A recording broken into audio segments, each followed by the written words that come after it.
Hello, kids. It is Mr. M. First of all, I hope every one of you is doing outstanding. I am so happy to be back to read you another story, my once a week story. I wish it was more often. We should talk to somebody about that, shouldn't we? Anyway, remember the source I told you about where I got one of my stories a week or two ago, maybe three, called Highlights Magazine?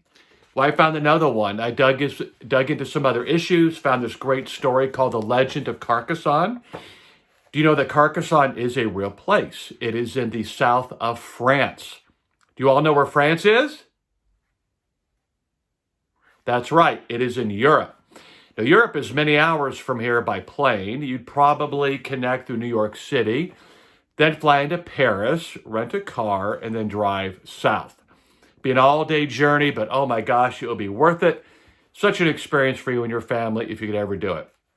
By the way, I have never been to Europe myself, so definitely a special thing if you can do it one day.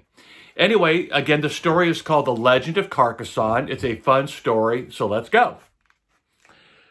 Long ago in the south of France, there was a village surrounded by high, thick walls. The people of the village raised chickens and pigs and sheep inside, and they raised crops on the land outside the walls. Each night the villagers locked the huge iron gate that was the only way in or out. Safe inside the walls, they shared their food and sang songs about the noble deeds of times gone by. King Charlemagne saw how happy the villagers were and how rich their land was. He decided to capture the village. And so one day, with much blowing of trumpets and stamping of horses' hoofs, Charlemagne and his soldiers arrived outside the village walls. Colorful tents sprouted like mushrooms as the soldiers set up camp in the nearby hills. At first, the villagers were not alarmed. Charlemagne could not get inside the walls, and the big iron gate was always locked. Once he realized he couldn't get inside, he'd go away. But Charlemagne and his soldiers did not go away. Not after a week, not after a month, not after a year. Charlemagne thought that sooner or later the villagers would have to come out for food. Inside the walls, the villagers ate the fruit that they had preserved the summer before. Then they ate the vegetables they had gathered in the fall. Their bags of flour began to empty, one by one. A second year went by. The villagers planted small gardens inside the walls, but the gardens didn't produce enough food, so they ate eggs. And then they ate the chickens that laid the eggs. Another year went by, and another, and another. Charlemagne and his soldiers had been camped outside the walls for 5 years. Inside the walls, the villagers were thin and sad and hungry. One day, they discovered that there was nothing left to eat. Well, not quite nothing. There was one pig left, a miserable, thin pig, but still a pig that might make one more meal for the villagers. And someone had found a bag of wheat. The villagers gathered to divide the wheat and the skinny pig. And then said one, "After we eat the last of the food, we will have to give up. We cannot hold out any longer. Charlemagne has won." A woman named Carcassonne stepped forward. "No," she said, "we will not eat the wheat. We will not eat the pig. Instead, we will feed the wheat to the pig." A great cry went up from the villagers. What was Carcassonne thinking?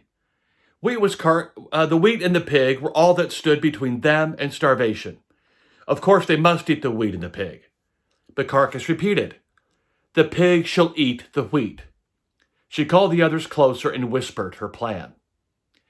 And so it was that the pig found itself eating breakfast, lunch, and dinner, as well as all the snacks it wanted. True, it was wheat, and more wheat, but the pig didn't seem to mind. When the wheat was finally gone, the villagers gathered around the gate. Opening the gate a crack, Carcassonne squeezed the pig through and gave it a push.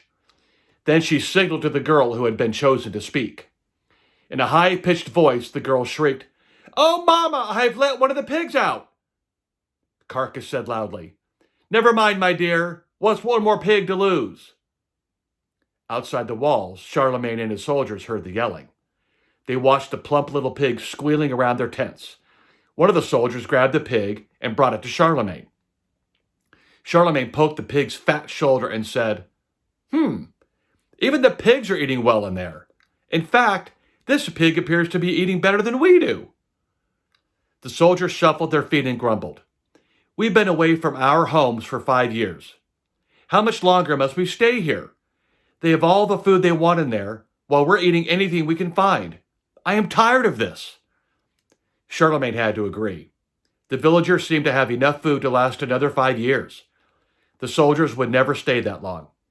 When he nodded his head, the soldiers began pulling down their tents and saddling their horses. Inside the gate, the villagers climbed to the tops of the high walls to watch the army retreat. As soon as Charlemagne was out of sight, Carcassonne ran to the village bell tower and began pulling on the heavy rope. The bells rang out over the hills. A villager said, Carcassonne! That is French for, Carcass is ringing the bells. And so to this day, that is what the great walled city is called. Carcassonne. If you ever go to the south of France, you can walk along the high, thick walls of Carcassonne and remember how a clever woman and a pig once saved an entire village. Great story. Hope you're all doing great. I miss you. Can't wait to see you next week. So long.